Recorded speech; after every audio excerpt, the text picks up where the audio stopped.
J'avais dit quelques annonces aujourd'hui.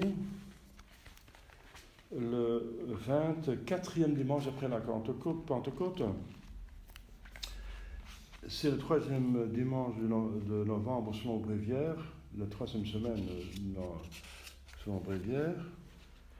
Et pour vous, c'est intéressant de savoir que le formulaire de messe, c'est celui du 5e après l'Épiphanie. Parce qu'il y a plus de dimanches après la Pentecôte qu'il y en a dans le missel. Donc alors la liturgie va emprunter des dimanches après l'épiphanie qu'on n'a pas célébrée à cause de la date de Pâques, qui bouge tous les années. Donc il y a plus ou moins de dimanches après l'épiphanie, plus ou moins de dimanches après la Pentecôte. Donc la date de Pâques est donc régularisée pour pouvoir voir tous les dimanches une messe, par des messes après l'épiphanie et après la Pentecôte qui sont au fur et à mesure de la date de Pâques, qui peut différer d'un mois, le temps d'une lune pleine à une autre lune, parce que vous savez que ça dépend de la lune. Donc ça peut différer un mois. Et ça commence après le début du printemps, donc c'est le 21 mars. Donc la Pâque tombe entre 22e mars et 22e, donc un mois plus tard, avril. Donc c'est 4, parfois 5 dimanches que ça peut fluctuer. Donc on est le 5e dimanche, enfin le 24e après la Pentecôte, avec la messe du 5e dimanche après l'Épiphanie. Donc cette année, on a inséré deux dimanches après la Pentecôte qui viennent après l'Épiphanie, 2 dimanches, le 5e et le 6e après l'Épiphanie.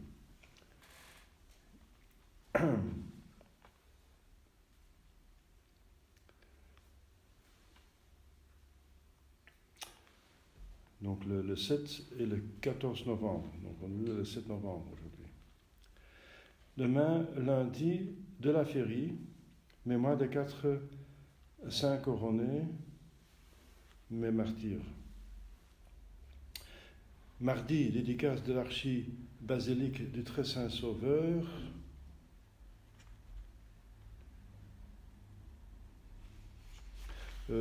Cette fête, je vais la célébrer parce qu'il y aura un pape tôt ou tard, ça c'est sûr. Sinon, c'est la fin des temps. Et le pape, c'est l'évêque de Rome, et son église, c'est l'archibasilique du Très Saint Sauveur. Donc on va quand même faire la dédicace parce qu'elle appartient à la papauté, même si elle est en la main des musulmanistes, schismatiques, les hérétiques, les apostats, et que normalement, on ne fait pas la dédicace des églises des apostats. Donc c'est pour ça que j'ai pris la dédicace de la cathédrale de Gand, parce que je ne sais pas si la main va être récupérée par l'Église. En ce moment, elle est dans la main des apostats, comme l'Église de la cathédrale, la basilique de Sainte-Sophie est dans les mains des musulmans. Et peut-être que l'islamisme, c'est moins grave que le modernisme. On ne fait pas la dédicace de Sainte-Sophie non plus. Quoique c'était une magnifique église catholique. Voilà, donc je vais quand même la faire parce que ça c'est une exception. Mercredi, Saint-André Avelin, mémoire de Saint-Tryphon et ses compagnons, martyrs. Jeudi, Saint-Martin, évêque de Tours, apôtre des Gaules, très important, n'est-ce pas? Bien sûr, les Gaules étaient déjà convertis avec Clovis, mais pas les campagnes où il y avait beaucoup d'idolâtrie. Saint-Martin, c'est l'apôtre des campagnes. Il a achevé le travail. Il a converti finalement tout le monde. Mémoire de Saint-Men, martyr. Donc en France, beaucoup, en Belgique aussi, de nombreux villages et villes ont Saint-Martin pour patron. Vendredi, Saint-Martin Ier, pape et martyr. Samedi, Saint-Didas, confesseur. Dimanche prochain, le 25e dimanche après la Pentecôte, et ce sera donc le texte du 6e dimanche après l'Épiphanie.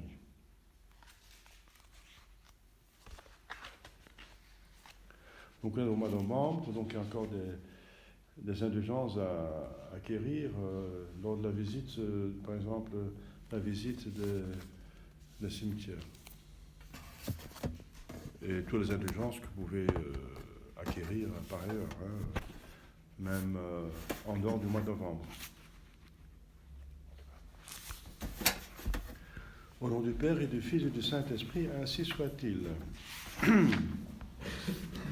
Chers fidèles, il y a un évangile aujourd'hui, une péricope très intéressant. Notre Seigneur Jésus-Christ montre encore une loi dans la vie spirituelle de l'Église. C'est comment traiter la zizanie, la fausse semence introduite par le diable pendant que les serviteurs dormaient, donc à notre insu. La première chose qu'un catholique alerte déjà, il va prendre comme conclusion quand il entend ces premières phrases, c'est de se rendre compte que si on n'est pas alerte, et on n'est pas toujours alerte, on n'est que des hommes avec un corps qui a besoin de dormir et qui est parfois distrait et qui est porteur du péché originel, et c'est le cas des tendances mauvaises, etc. Il y a un combat spirituel, surtout contre le corps, aussi contre l'esprit, parce que notez que le premier péché, c'est un péché de l'esprit, c'est l'orgueil. Adam et Ève n'avaient pas la concupiscence du corps, ils ont quand même péché. Donc il y a aussi des péchés, c'est pas seulement le péché qui est dans le corps, donc le corps est porteur du péché originel, mais le péché, l'âme ne pêche pas seulement parce qu'elle est séduite par le corps, je veux dire. C'est beaucoup plus ample que ça, n'est-ce pas? Et les anges ont péché aussi, ils n'ont pas de corps, donc c'est pas seulement le corps qui est le grand méchant loup. Bien sûr, il faut le dominer, il y a des mauvaises tendances, mais c'est pas le seul. Donc, mais c'est parce que nous sommes aussi matière que nous sommes compliqués. Alors, c'est possible qu'on est distrait, qu'on est affaibli, qu'on est occupé, etc. Mais il faut faire des examens de conscience, être alerte, veiller et prier. La prière va supplier, va ajouter ce qui manque à notre nature. Voilà. Elle va donner des inspirations. Donc il faut prier. On a besoin de ces inspirations pour savoir où le diable nous tend les pièges. Donc la première chose qu'il faut savoir, c'est que le diable tend des pièges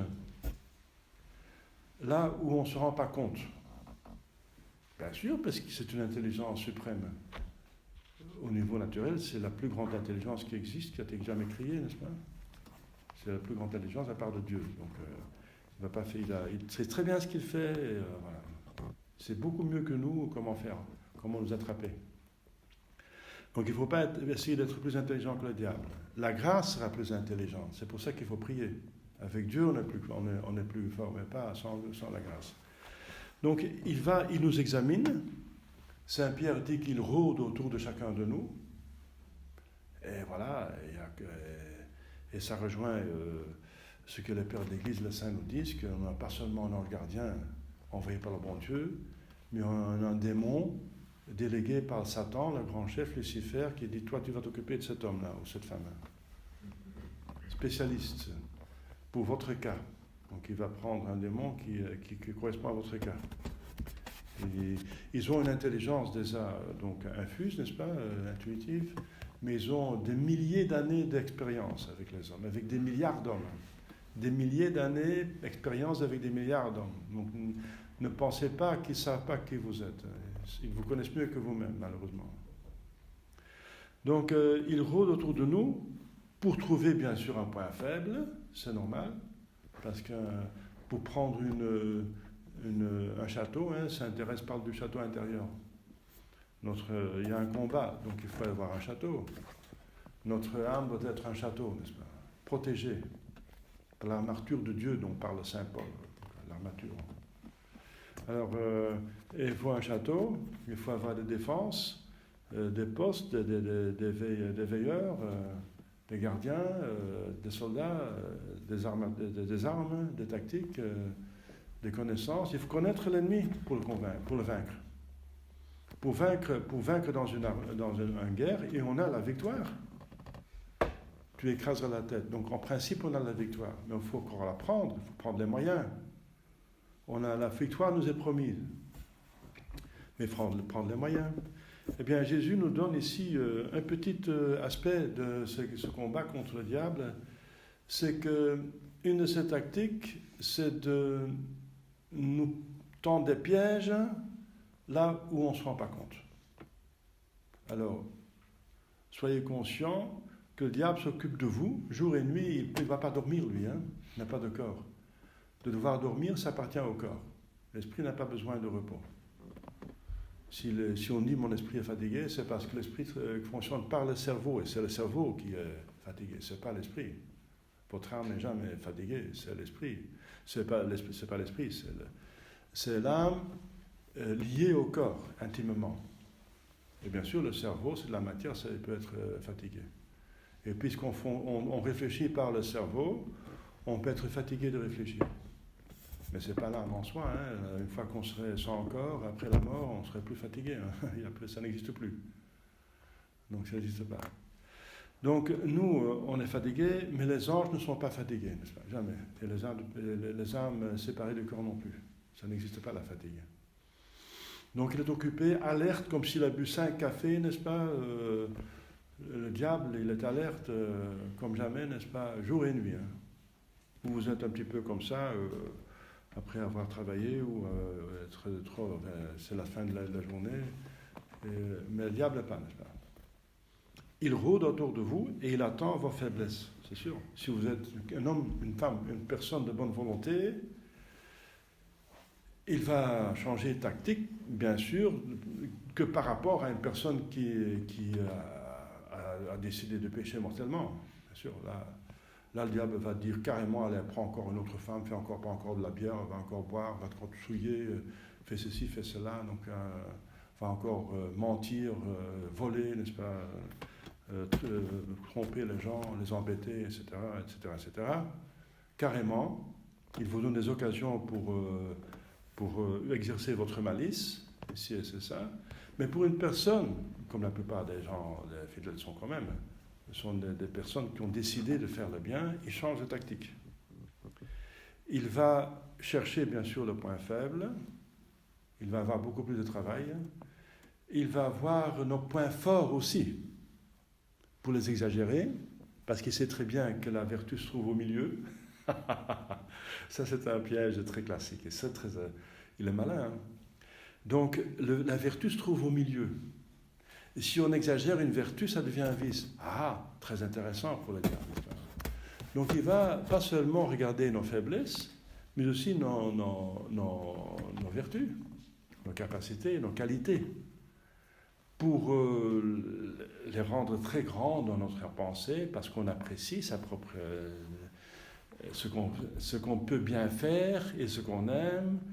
Voilà, on l'aime, on est occupé. Moi, je sais bien faire ça et ça. Eh bien, voilà. Eh bien, le diable va l'agrandir, jusqu'à ce que vous ne faites que ça, et vous négligez vos devoirs d'État, par exemple.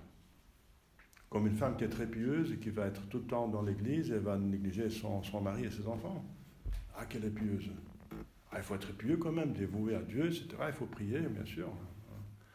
C'est un exemple pour les femmes, mais pour les hommes, c'est autre chose. C'est souvent pas ça. Donc, pour les hommes, c'est le talent qu'ils ont, développé. Moi, je sais bien en ça. Alors, ils développent ils ont fait leur profession. C'est la carrière, par exemple. Voilà, la carrière. Hein. La carrière qui va... Je suis trop occupé pour m'occuper de la religion, s'occuper, faire quand même l'argent, etc., ceci et cela. Voilà. Donc, le diable, il a plusieurs tactiques. Ça, vous voyez dans le discernement des esprits, j'ai mis 4 conférences sur ma chaîne YouTube sur le discernement des esprits, lors de la dernière retraite Saint-Ignace. Je l'ai mis à part. Ils sont dans la retraite Saint-Ignace, c'est 25, je pense, conférences de la retraite Saint-Ignace, qui est sous la retraite Saint-Ignace, c'est le titre de la liste. Et une autre liste, c'est discernement de l'esprit. Alors là, j'explique tout ça, n'est-ce pas? Et autre chose encore. Parce que Saint Ignace, c'est le grand spécialiste du discernement de l'esprit. Qu'est-ce qui vient de moi? Qu'est-ce qui vient de Dieu? Qu'est-ce qui vient du diable? Qu'est-ce qui vient du monde? Qu'est-ce qui vient de mon ange gardien? Parce que justement, parfois et souvent, pour des hommes de bien, je répète, le diable propose des bonnes choses. Des bonnes choses. Et il va, avec ces bonnes choses, il va en abuser. Il va faire qu'on en abuse. Alors ça devient un vice, ça devient même... oui. Si on va en dehors de la juste mesure, on tombe dans un vice. Donc, un exemple très simple, c'est la parcimonie. C'est très bien être parcimonieux. C'est bien faire des économies. Mais si on est trop, on est l'avare. Si on n'est pas assez, on est gaspilleur. Donc, vous voyez, la vertu se trouve au milieu. Parce que chaque chose a sa mesure. Voilà. La mesure, donc c'est la prudence qui vous donne la mesure et c'est la tempérance qui nous fait garder la mesure dans l'usage des choses. Voilà. Donc le diable met ici donc à l'insu. Eh bien, l'insu, ça peut être notre aveuglement de l'amour que nous avons pour cette qualité. Et c'est vrai, la qualité c'est une bonté, la bonté est aimable, donc c'est normal qu'on apprécie une qualité qu'on a, même si on a nous-mêmes, c'est pas forcément de l'orgueil ou de l'amour propre. L'humilité n'empêche pas de voir la réalité. La vérité, si vous avez des capacités là, l'humilité ne va pas le nier. Sinon, c'est la fausse humilité. Mais elle va l'apprécier dans sa vraie grandeur, elle ne va pas exagérer, elle va remonter l'action de grâce à Dieu, tout vient de Dieu, et il va obliger de bien en user. C'est ça l'humilité. Mais on peut justement facilement exagérer notre propre excellence, l'amour de propre excellence. Et alors on est aveuglé par cela, et alors c'est comme dormir, n'est-ce pas? C'est comme quelqu'un qui est saoul. Il est enivré par l'alcool, et l'alcool c'est l'amour de nous-mêmes, de propre excellence. Voilà, on peut être aveuglé par notre propre excellence, et alors le diable il va en profiter pour semer une mauvaise semence. Un vice. Et voilà, on ne va pas voir au début. C'est à la fin qu'on va le voir, parce que Jésus ici, il dit c'est à la fin qu'on le voit. Le mauvais arbre, on le reconnaît à ses fruits. Et le fruit vient à la fin. D'abord, il y a la petite plante qui va pousser, et il y a les branches, les feuilles, les fleurs, etc. Mais c'est à la fin de la saison seulement qu'il y a les fruits. Et même il faut encore attendre quelques années pour voir si vraiment il ne donne pas... Il est mauvais, parce qu'au début, c'est normal qu'il donne des fruits qui ne sont pas bonnes. Les premières années sont toujours comme ça. Mais c'est donc après un certain temps qu'on va comprendre qu'un arbre est mauvais. Mais pour ne pas perdre du temps, voilà, Jésus nous avertit, soyez avertis que le diable, forcément, il va s'occuper de vous. Alors ça, c'est garanti, bien sûr, parce qu'il y a des milliards de diables. Et il y a assez de diables pour s'occuper de tout le monde, n'est-ce pas? Et le diable, il est poussé par une haine, une jalousie, une haine envers Dieu, une jalousie envers nous. Donc il est compassionné, même s'il sait que ce sera à la fin seulement pour la plus grande gloire de Dieu, que le bon Dieu va organiser à l'occasion du mal encore un plus grand bien, eh bien il ne peut pas s'empêcher de faire le mal quand même. Il le sait que le bon Dieu va organiser un plus grand bien, mais quand même il fait le mal. Ça, il le sait, il est intelligent, assez intelligent, mais il veut quand même faire le mal parce qu'il ne peut pas s'en empêcher. Voilà, c'est son vis à lui. Voilà. Alors, il s'occupe et il va s'occuper de chacun de nous, c'est garanti. Et je dirais même plus, de plus que vous tendez à la sainteté, de plus qu'il va s'occuper de vous, parce que plus vous êtes dangereux pour lui, de plus que vous allez nuire à son soi-disant royaume, à son soi-disant empire. Je dis soi-disant parce que à la fin, c'est le bon Dieu qui va... Tout genou va se fléchir pour Dieu. C'est fini. Le soi-disant royaume du diable, c'est la poubelle. C'est l'enfer. C'est poubelle. Donc, mais il s'imagine qu'il y a un royaume, etc. Il s'imagine qu'il est Dieu en plus. Donc, C'est un orgueilleux, n'est-ce pas? Et voilà, donc c'est sûr qu'il s'occupe de nous et qu'il s'occupe de nos faiblesses et que nous sommes parfois aveuglés. Jésus en parle plusieurs fois de notre aveuglement. Il parle aussi de la poutre et du brin. On a une poutre dans l'œil, mais chez l'autre, on voit bien le brin. C'est pour ça qu'une conclusion que vous pouvez faire, c'est que si des personnes qui vous aiment vous reprochent pour vous faire du bien, parce que si on aime quelqu'un, on veut qu'il soit beau, que son âme, c'est pas seulement son corps, mais son âme soit belle, qu'il soit heureux, qu'il va au ciel. Donc on reproche, mais c'est pas seulement un reproche, c'est plutôt une correction fraternelle pour vous améliorer par amour de votre âme. C'est ça. Si quelqu'un vous aime et fait une remarque, c'est parce que justement cette personne vous aime. C'est pas pour vous embêter, c'est pour vous aider à devenir plus beau. Voilà. Donc, mais nous, c'est notre excellence, notre orgueil, notre fierté qui est touchée. Oh là là, moi je suis pas bien assez, alors qu'est-ce que vous pensez? Moi je suis bien, hein, moi je suis assis comme ci, comme ça. Vous comprenez? Et c'est ça qui nous dit la colère. La colère, c'est qu'on n'accepte pas humblement les corrections des autres, surtout ceux qui nous aiment. Alors, si les autres, parce que les autres voient mieux que nous, c'est la parabole du brin et de la poutre. Donc, accepter c'est des moyens pour sortir, n'est-ce pas, pour voir plus tôt, le plus vite possible, cette zizanie du diable. Mais alors, M. l'abbé, comment ça se fait alors que dans la parabole, le maître, donc qui représente Dieu, il dit non, il ne faut pas enlever la zizanie. Ah, c'est parce que ça, c'est plutôt pour la communauté. Dans les communautés, on ne fait pas ça. Mais individuellement, il faut arracher, il faut être impitoyable, il faut se faire violence, même.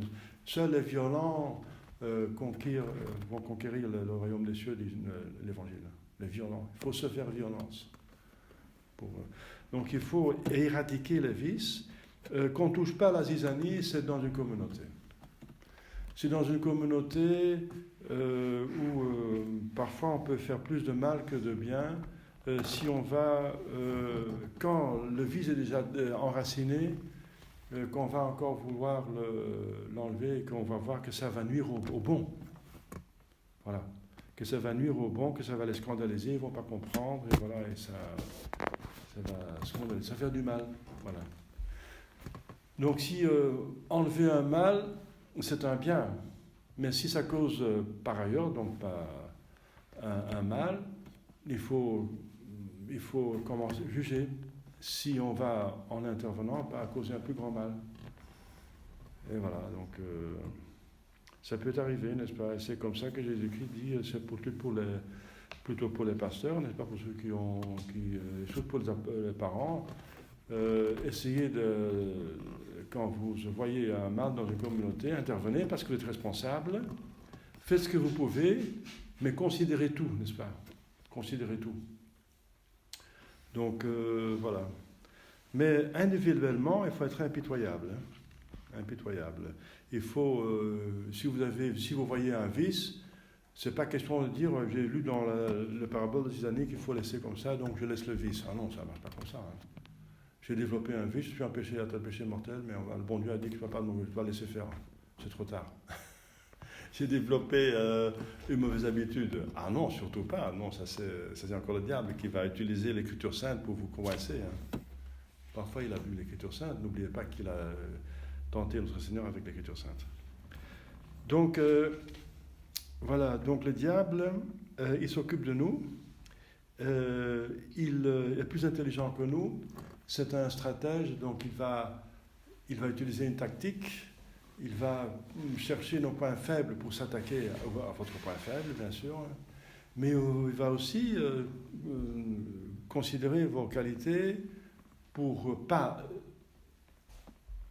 attaquer la qualité, mais il va plutôt, en ce moment-là, vous suggérer de la développer, cette qualité, de façon à ce qu'elle devienne disproportionnée et que vous occupez seulement de ça et que, voilà, ça devient un vice. Donc, ce sont plusieurs tactiques que le diable utilise.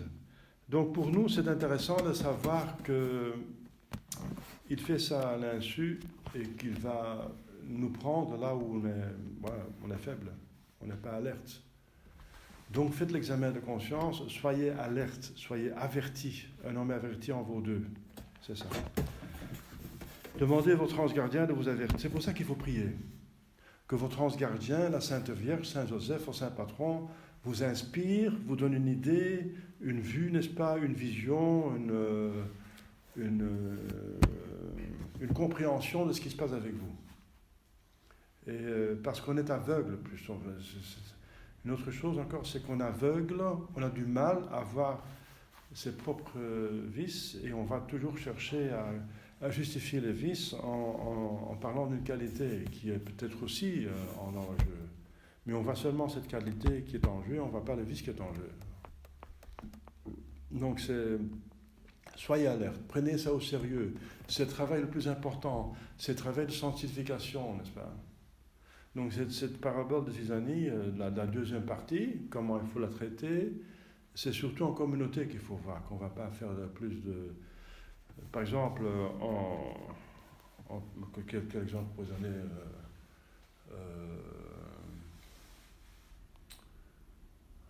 quand on va, par exemple, que les gens qui pêchent, peut-être qu'il faut les prendre à part et pas le dire en public, bien sûr, pour ne pas scandaliser les gens.